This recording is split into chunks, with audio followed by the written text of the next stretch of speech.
The Trusty 8 podcast in association with Stupid Monkey Philosophy and lifetime of horrible baggage. Um, this is brought to you by me and stuff, and I'm the guy doing the thing. Hello, sorry I had to reschedule. Had just a minor freak out earlier. We'll talk about that. It kind of gets into the subject and the topical content and stuff. And I'm just going to do like a short one, and then I'll be on later with Atheist Mo. Hopefully we're still on for that. I need to probably reach out to him and stuff. Busy couple of days and talking about, why, are we viewing reality objectively and what does that mean and logic and stuff. And I really enjoy a lot of Deconverted Man's logic, the way he styles his thing. And I think I'm maybe formulating similar ways of articulating myself because we used, logic and intelligence to communicate and articulate ideas to each other. And, then we can kind of talk to each other and see whether the ideas that we're expressing are accurately mapping out onto both of our like realities, right? And that's like objectively real, right? We each have the subjective experience thing, and then we like, share that experience like through communication. Is the only way we can really like be sure, right? And that's called logicking information.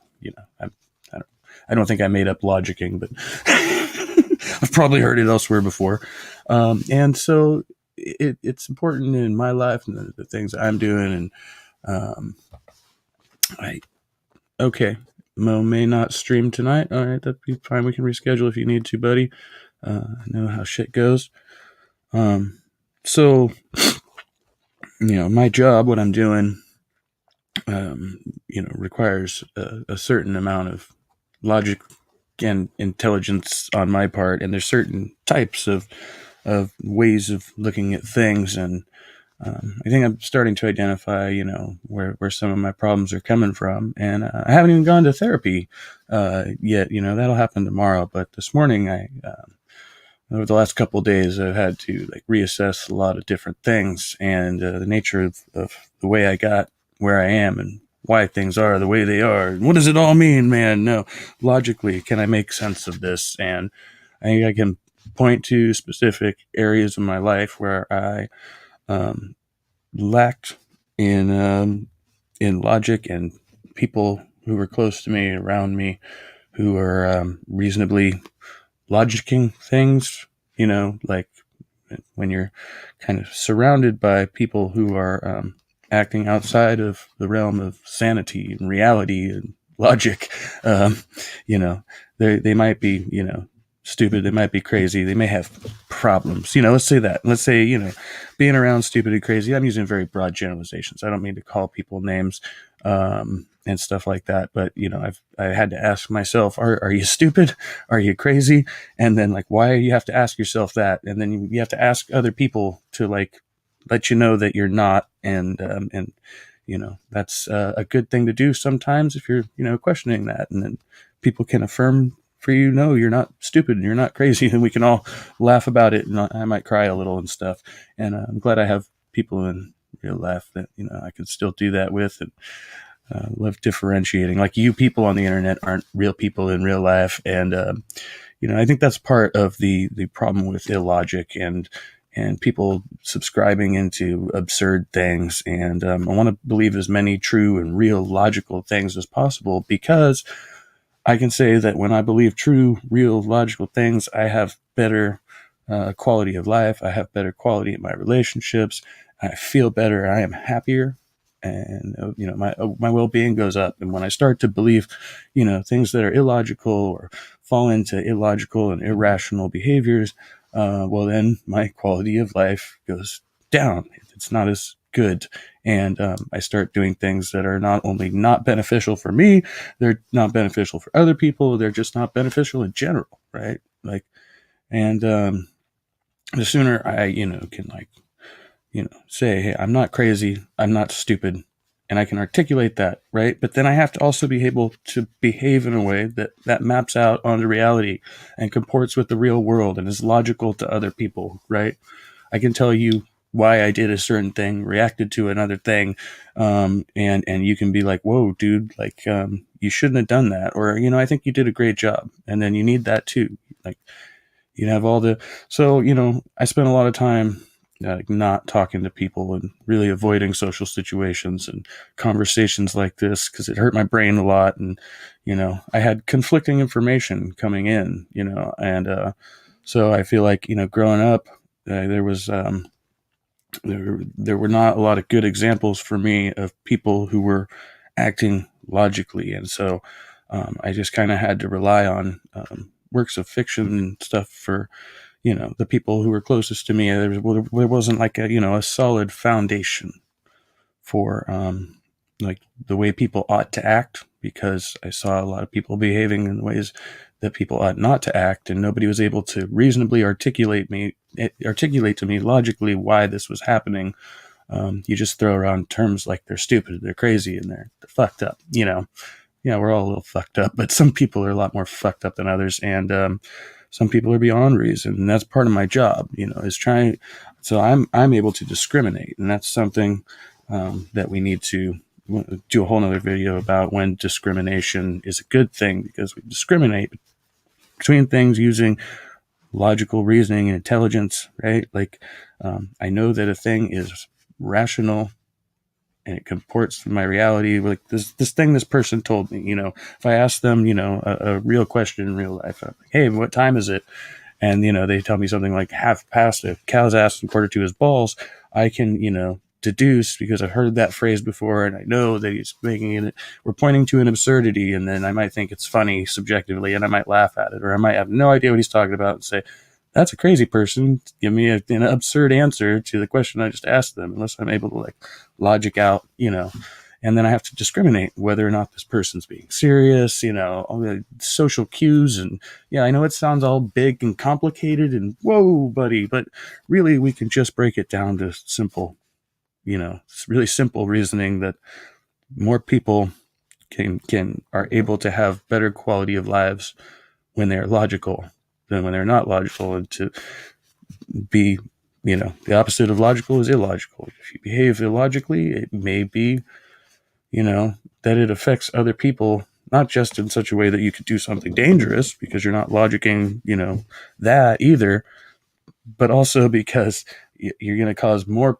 other people around you to question their reality, right? And so people do this in groups, and then you have like mass hysteria and mass delusions.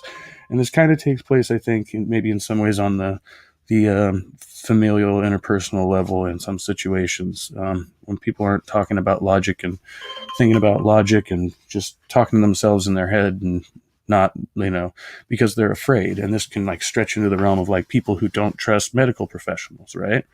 They don't trust medical professionals because they don't understand what medical professionals do, or they don't trust that the medical professional is going to do the thing that they're supposed to be doing, right?